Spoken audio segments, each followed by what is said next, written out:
Jed, may binanggit ba si Vice President Duterte kung kailan siya babalik sa Pilipinas?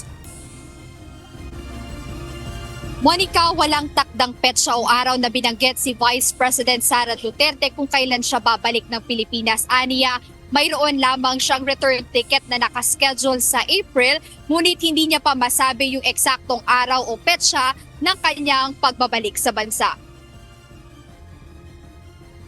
Meron akong return ticket sa April. Hindi ko alam kung hanggang kailan ako dito, sa totoo lang, dahil hindi pa nabuo yung legal team ni dating Pangulong Rodrigo Duterte.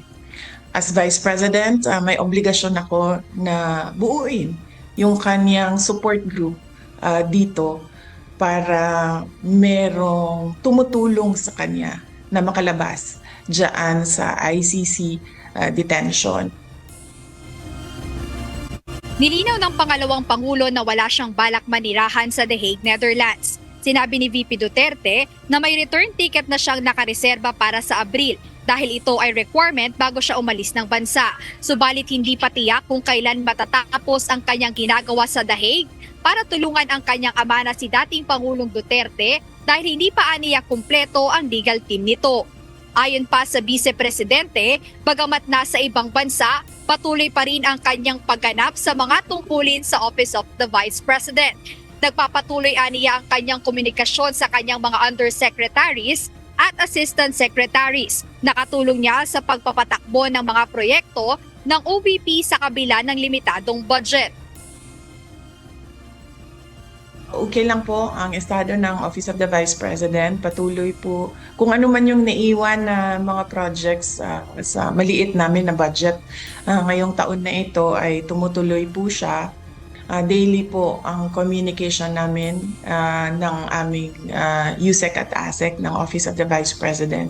And ito po ngayon, ginagamit ko na laptop, kakakuha ko lang para makapagtrabaho ako sa mga office work na kailangan namin at gawin yung mga meetings na kailangan ko gawin sa trabaho ko dyan sa Office of the Vice President. Nauunawaan din ni VP Duterte ang kanyang mga responsibilidad na kailangan asikasuhin sa bansa. Paliwanag niya na alam niyang magbalanse ng trabaho at tiniyak na hindi niya ito napapabayaan kahit siya pa ngayon ay nasa ibang bansa. Sa kabila ng kanyang mga ginagawang trabaho, aminado si VP Sara na hindi rin madali na mawalay sa piling ng kanyang mga anak. Wala akong nararamdaman. So on that point, I don't think I'm okay. Ang worry ko lang is yung mga anak ko dahil hindi talaga yan sila sanay na wala ako. Nasanay kasi sila, lumaki kasi sila na katabi ko yan sila sa tulog. At ngayon, yung youngest na anak ko, yan yung katabi ko sa tulog. So, yan yung worry ko, yung aking mga anak. Dahil nawalan sila ng nanay, ang hindi ko magawa is maging nanay remotely sa aking mga anak. Dahil nasanay sila na nandyan ako lagi. Inamin niya na hindi gaya ng trabaho na kanyang kayang dalhin o gawin kahit saan, hindi ito posible sa pagiging isang ina, lalo pa at nasanay ang kanyang mga anak na kasama siyang pisikal. Monica, binanggit din kanina ni Vice President Sara Duterte doon sa online press briefing kasama yung OVP media na araw-araw yung pagbisita niya kay dating Pangulong Rodrigo Duterte doon sa ICC Detention Center sa The Hague, Netherlands at pinag-uusapan nga nila yung kanilang mga pamilya at syempre kinukumusta din ng dating Pangulo yung kalagayan ng bansa. Ayan muna update, balik sa'yo Monica. Jed, kasi may mga ulat na may mga pagkakataon na sumasama ang pakiramdam ni dating Pangulong Rodrigo Duterte. Sa ngayon ba, kumusta ang kalagayan niya?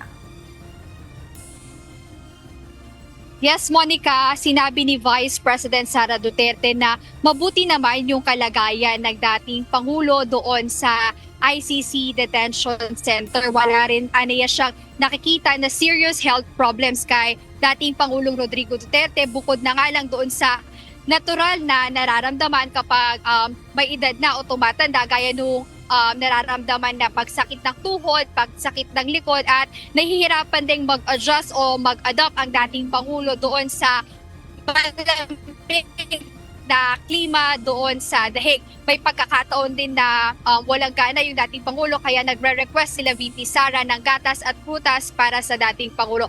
Pero sa kabuuan, sabi ni VP Sara, okay naman yung kalagayan ng dating Pangulo doon sa The Hague. Monica. Mhm. At may plano din ba pumunta dyan ang iba pang mga anak ng former president, lalo na at malapit nang magdiwang ito ng kanyang kaarawan? Jed. Monica, yun nga yung inaantay ni Vice President Sara Duterte, yung pagbisita ng iba nilang mga kamag-anak kay FPRRD doon sa The Hague at nabanggit niya rin na plano nilang magkakapatid na makumpleto sa mismong birthday ng dating Pangulo at tinitingnan niya pa kung posible o mapayagan sila na sabay-sabay bumisita doon sa ICC Detention Center para sama-sama nilang makasama yung dating Pangulo sa araw ng kaarawan nito. Pero kung sakaling hindi payagan na sabay-sabay silang makabisita, sabi ni VP Sara, ibibigay niya yung schedule sa kanyang mga kapatid para sila naman yung magkaroon ng pagkakataon na makita at makasama muling pisikal yung kanilang ama doon sa The Hague. Monica.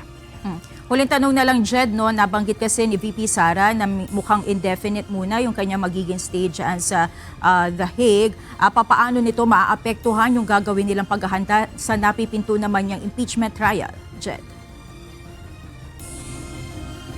Binanggit ni VP Sara kanina na 2023 pa lang ay pinaghahandaan na nung kanyang legal team itong impeachment trial na inihain sa kanya, Monica. So, hindi gaanong pinoproblema ni Vice President Sara Duterte yung impeachment dito sa bansa dahil nakafocus siya doon sa pagtulong sa kanyang ama, doon sa pagbuo ng legal team doon sa ICC kasi sabi niya mayroon namang legal team na nakafocus na o naghahanda doon sa mga articles of impeachment o doon sa pagsagot ng articles of impeachment at si VP Sara ay nakamonitor na lang or pagdating na lang doon sa decision making, nakikipag-coordinate doon sa kanyang mga lawyers na naka-assign sa impeachment. Monica.